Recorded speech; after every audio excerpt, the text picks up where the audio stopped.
ओम श्री परमात्मने नमः। श्रीमद्वैपायन मुनि वेद व्यास प्रणीत महाभागवत देवी पुराण नवा अध्याय। सती का पिता के घर पहुंचना। माता प्रसूति द्वारा सती का सत्कार करना तथा यज्ञ विध्वंस के भयंकर स्वप्न को सुनाना। दक्ष द्वारा शिव की निंदा। क्रुद्ध सती द्वारा छाया सती का प्रादुर्भाव और उसे यज्ञ नष्ट करने की आज्ञा देकर अंतर्धान हो जाना। छाया सती का यज्ञ कुंड में प्रवेश। श्री महादेव जी बोले, नारद, इसके बाद सुंदर वक्षस्थल और खुले हुए केशों वाली दक्ष पुत्री भगवती सती रथ से उतरकर शीघ्रता पूर्वक अपनी माता के पास चली गईं। अपनी पुत्री को बहुत दिनों बाद आई हुई देखकर दक्ष पत्नी प्रसूति उन्हें गोद में लेकर वस्त्र से उनका मुख कमल पोंछने लगी और बार बार उनका मुख चूमती हुई रो रो कर कहने लगी, माता, सर्वदेवेश्वर सदाशिव को पति रूप में प्राप्त करके आप सोचने योग्य नहीं रह गई हैं और आप हम लोगों को शोक रूपी महासागर में छोड़कर चली गईं।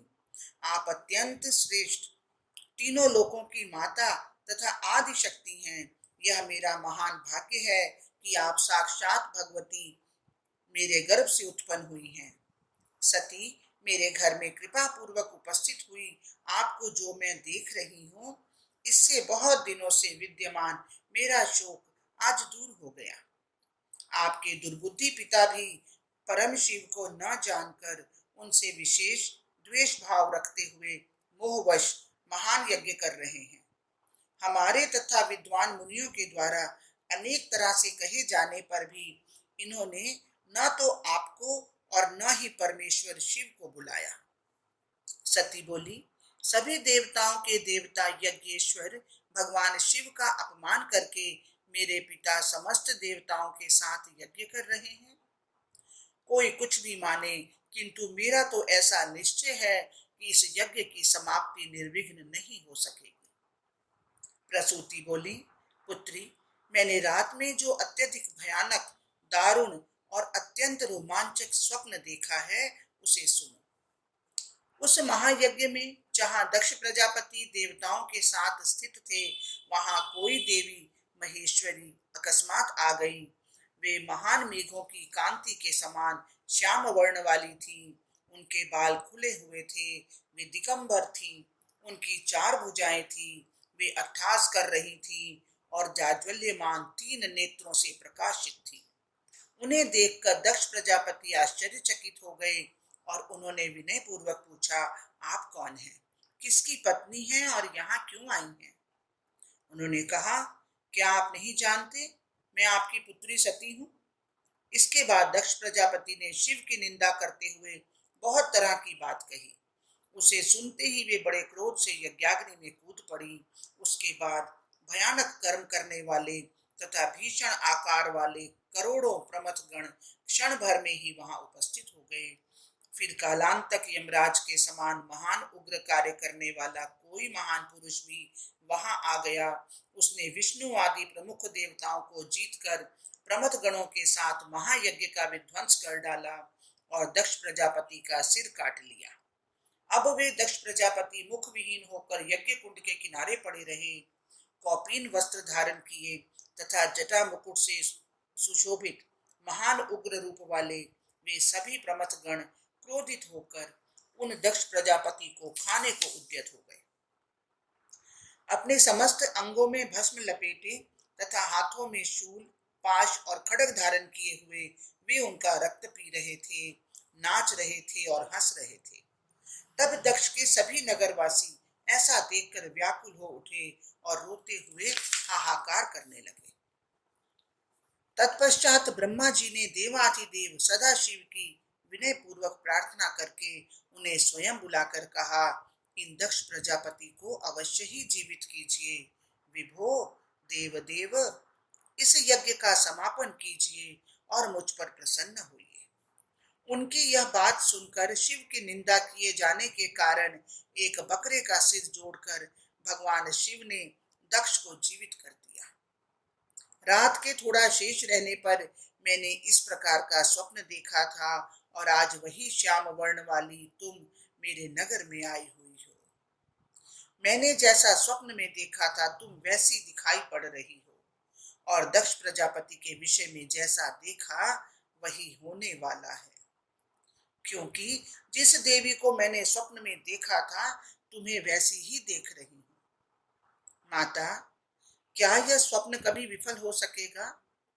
और शिव निंदा का समुचित फल प्राप्त कर वे दक्ष क्या अपनी मूर्खता का त्याग करेंगे? वे तत्वतः तुम दोनों को जानकर शीघ्र ही अपना द्वेष त्याग देंगे। पुत्री, तुम चिरंजीवी होवो और तुम्हारा कभी भी कोई हानि न हो। यह वियोग स्वप्न मात्र ही हो, प्रत्यक्ष में तो तुम दोनों दीर्घायु प्राप्त करो। तुम जिसकी अपनी हो वह निश्चय ही शोक करने योग्य नहीं है। वह धन्य है और भाग्यवान है। तुम कभी भी मेरा त्याग मत करना, क्योंकि मैं तुम्हारी मां हूं। श्री महादेव जी बोले, इस प्रकार माता से सम्मान प्राप्त कर सती ने उन्हें प्रणाम किया और उनसे आज्ञा लेकर वे शीघ्र ही दक्ष प्रजापति के पास चली गई। उसी समय दक्ष के नगरवासी एकत्र होकर आपस में विचार करने लगे कि यह कैसा महान आश्चर्य। सुवर्ण के समान गौर अंगों एवं शांत रूप वाली सुंदरी सती अब काले मेघ के समान वर्ण वाली और भयंकर रूप वाली कैसे बन गई? इनके बाल खुले हुए हैं, ये भयानक दांतों से युक्त हैं, क्रोध के मारे इनकी आंखें लाल लाल हो रही हैं, इन्होंने व्याघ्र चर्म धारण कर रखा है और ये चार पराक्रमी भुजाओं से युक्त हैं। इस यज्ञ की देव सभा में इस तरह से इनका आगमन क्यों हुआ है? ऐसा मानता हूं कि ये संपूर्ण जगत को क्षणार्थ मात्र में ग्रसित कर लेंगी। आज दक्ष प्रजापति की न जाने क्या गति होगी। इनका अपमान करके ये दक्ष प्रजापति देवताओं के साथ यज्ञ कर रहे हैं। निश्चय ही उसी का फल प्रदान करने के लिए ये क्रुद्ध होकर आई हुई हैं। संहार के समय जो ब्रह्मा और विष्णु का भी नाश कर देती हैं, वे ही ये यदि यज्ञ नष्ट कर दें तो विष्णु भी क्या कर सकेंगे? इसके बाद यज्ञशाला में आकर सती ने भगवान शिव के विद्वेष जनित हर्ष से परिपूर्ण उस दक्ष प्रजापति को देखा। उन सती को देखते ही हव्य के भोक्ता देवता, ऋषि, बृहस्पति तथा अन्य देव भी भय से कांपने लगे। सभी देवता और महात्मा गण अपना अपना कार्य छोड़कर पट पर अंकित चित्र की भांति स्थिर दृष्टि से उन पराशक्ति को देखने लगे। कुछ देवताओं ने दक्ष के भय से उस संहार कारिणी भगवती काली को प्रत्यक्ष प्रणाम नहीं किया, अपितु उन्होंने उन्हें मन ही मन प्रणाम किया। तत्पश्चात दक्ष प्रजापति ने पूर्वोक्त स्थिति वाले उन लोगों को देखकर सभी दिशाओं में दृष्टिपात करते हुए चारों ओर देखा। तदंतर दक्ष प्रजापति ने क्रोध से दीप्त नेत्रों वाली, खुले बाल वाली, वस्त्र रहित तथा काले धुएं से निर्मित अंजन समूह की कांति वाली उन भगवती काली को देखा। दक्ष बोले, तुम कौन हो, किसकी पुत्री हो और किसकी पत्नी हो? इस तरह निर्लज्ज होकर यहाँ क्यों आई हो? तुम तो सती की तरह दिखाई पड़ रही हो। पुत्री, क्या तुम मेरी पुत्री सती ही हो और शिव के घर से आई हो? सती बोली, पिताजी, क्या आप अपनी इस पुत्री मुझ सती को नहीं पहचानते? आप मेरे पिता हैं और मैं आपकी पुत्री हूँ। आप पिता को मैं प्रणाम करती हूँ। दक्ष बोले, माता सती, आप इस तरह कृष्ण वर्ण की कैसी हो गई? पहले तो मेरे घर में स्वर्ण के समान गौर अंग वाली थी, आपकी कांति शरतकालीन चंद्रमा के समान थी और आप दिव्य वस्त्र धारण किए रहती थी। वही आप आज निर्वस्त्र होकर मेरी सभा में क्यों आई हुई हैं? आप इस तरह खुले बालों और भयानक नेत्रों वाली क्यों हो गई? क्या अयोग्य पति पाने के कारण आप इस दशा को प्राप्त हुई हैं? मैंने अपने यज्ञ महोत्सव में तुम्हें नहीं बुलाया, इसका कारण तुम्हारा शिव पत्नी होना है, न कि तुम्हारे प्रति हमारे स्नेह आदि का अभाव। तुमने अच्छा किया जो स्वयं ही यहाँ चली आई। तुम्हारे लिए वस्त्र आभूषण आदि रखे हुए हैं, वह सब तुम ले लो। त्रैलोक्य सुंदरी पुत्री सती, तुम मेरे प्राण के समान प्रिय हो। सुंदर नेत्र वाली अयोग्य शंकर को पति के रूप में पाकर तुम बहुत दुखी हो। शिव के प्रति दक्ष द्वारा कहा गया यह निंदा से परिपूर्ण वचन सुनकर क्रोध से प्रज्वलित समस्त अंगों वाली वे सती सोचने लगी कि मात्र आधे क्षण में सभी देवताओं और यज्ञ सहित अपने पिता को जलाकर राख कर सकती हूँ, किंतु पितृहत्या के भय से वैसा नहीं करूंगी, अपितु देवताओं के सहित इन्हें मोहित कर दे रही हूँ। इस प्रकार मन में विचार करके उन दक्ष पुत्री सती ने क्षण भर में अपने ही समान रूप वाली एक छाया की रचना कर दी। तब सती ने उस छाया सती से कहा, मेरी बात पर ध्यान दो। तुम मेरा एक काम कर दो, इस यज्ञ का विध्वंस कर डालो। सुलोचने, मेरे पति के साथ बहुत प्रकार की बातें करके और उनके मुख से शिव के प्रति अपमानजनक वाक्य सुनकर क्रोध में प्रज्वलित शरीर वाली तुम यज्ञाग्नि में प्रवेश कर जाना। मैं इसकी पुत्री हूँ, इसी से गर्वित होकर यह दक्ष शिव की निंदा कर रहा है, इसलिए तुम शीघ्र ही दक्ष के उस गर्व को चूर चूर कर दो।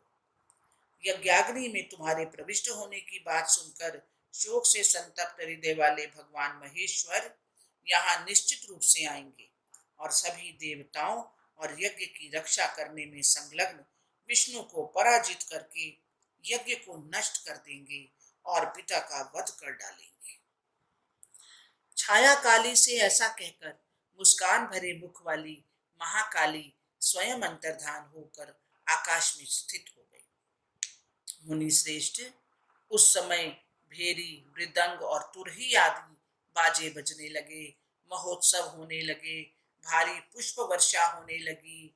उन देवी के निकट रहने पर भी उनकी माया से मोहित होने के कारण किसी देवता और महर्षि ने यह सब नहीं देखा। इसके बाद छाया सती ने क्रुद्ध होकर दक्ष प्रजापति से कहा, तुम अज्ञानवश देवाधिदेव सनातन शिव तथा मुझ सती की निंदा क्यों कर रहे हो? दुर्बुद्धि, यदि कल्याण चाहते हो तो अपनी वाणी पर नियंत्रण रखो, अन्यथा महामूर्ख, शिव की निंदा करने वाली तुम्हारी इस जीभ को मैं काट दूंगी।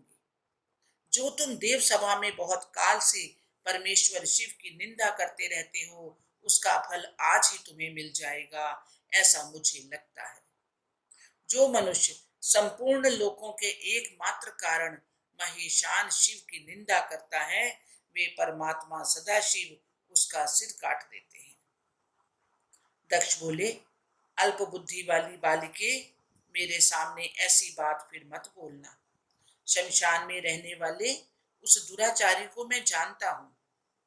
दुर्मति, तुमने स्वयं ही अपनी बुद्धि से भूत गणों के अधिपति शिव को पति रूप में वर्ण किया है।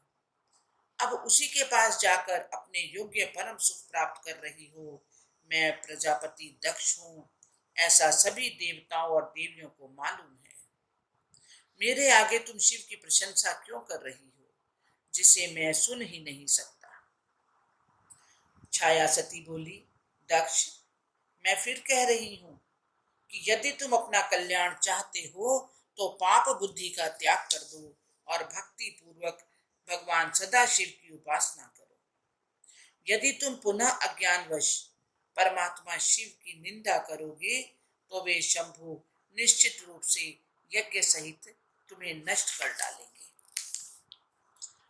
दक्ष बोले, कुपुत्री, तुम बुरे चरित्र वाली हो, मेरे नेत्रों के सामने से हट जाओ।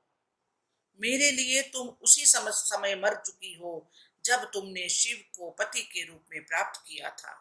तुम मुझे बार बार अपने पति रुद्र की याद क्यों दिलाती हो, जिससे कि मेरे अंदर स्थित क्रोधाग्नि भूसे की आग की तरह बढ़ती जा रही है।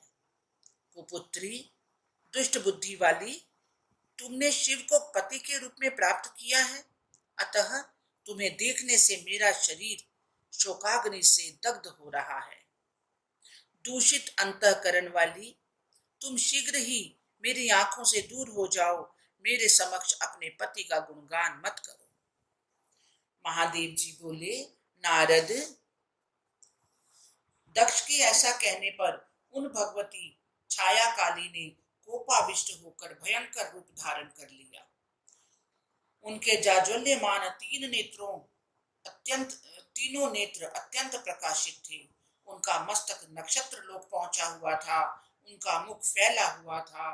पैरों तक लटकने वाले खुले हुए केशपाश से वे सुशोभित हो रही थी। वे मध्यकालीन हजारों सूर्यों की कांति से संपन्न थी और प्रलय काल के बादलों के समान प्रतीत हो रही थी।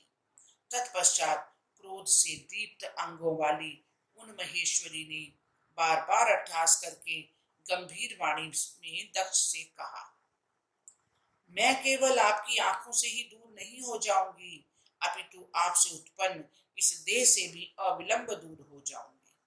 इस प्रकार क्रोध से प्रदीप्त नेत्रों वाली छाया सती सभी देवताओं के देखते देखते यज्ञाग्नि में प्रवेश कर गई। उसके बाद पृथ्वी हिलने लगी, महाप्रचंड वायु बहने लगी और सूर्य की को भेद कर बड़े बड़े उल्कापिंड पृथ्वी पर गिरने लगे। सभी दिशाएं विक्षुब्ध हो उठी।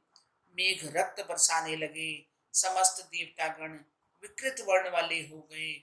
यज्ञ कुंड की अग्नि बुझ गई और सियार और कुत्ते यज्ञ मंडप में रखी हवनीय सामग्री खाने लगे। इस प्रकार वह यज्ञ मंडप मात्र आधे क्षण में शमशान के रूप में परिवर्तित हो गया। इससे दक्ष प्रजापति का मुखमंडल मलिन हो गया और वे बार बार गहरी सांस छोड़ने लगे। इसके बाद ब्राह्मणों ने जिस तरह फिर से यज्ञ आरंभ किया, मुने भगवान शिव के भय से देवता अत्यंत घबराए हुए थे। सभी देवता और महर्षिगण आपस में कहने लगे कि वह अमंगलकारी और बात क्षण भर में ही दूर तक फैल जाएगी और शिव जी आज ही सती के देह त्याग का समाचार सुन लेंगे। जगत का संहार करने वाले वे महाराज शंभु क्रुद्ध होकर न जाने किसका क्या कर डालें, अथवा हो सकता है वे सृष्टि का ही लोप कर दे। इसके बाद मुनि श्रेष्ठ महर्षि नारद सभा के बीच से चुपचाप उठकर शीघ्रता पूर्वक कैलाश की ओर चल दिए। हरिओम तत्सत, हरिओम तत्सत। इस प्रकार श्री महाभागवत महापुराण के अंतर्गत श्री महादेव नारद संवाद में छाया सत्याग्नि प्रवेश नामक 9वां अध्याय पूर्ण हुआ। बोलो जगदम्बे माते की जय।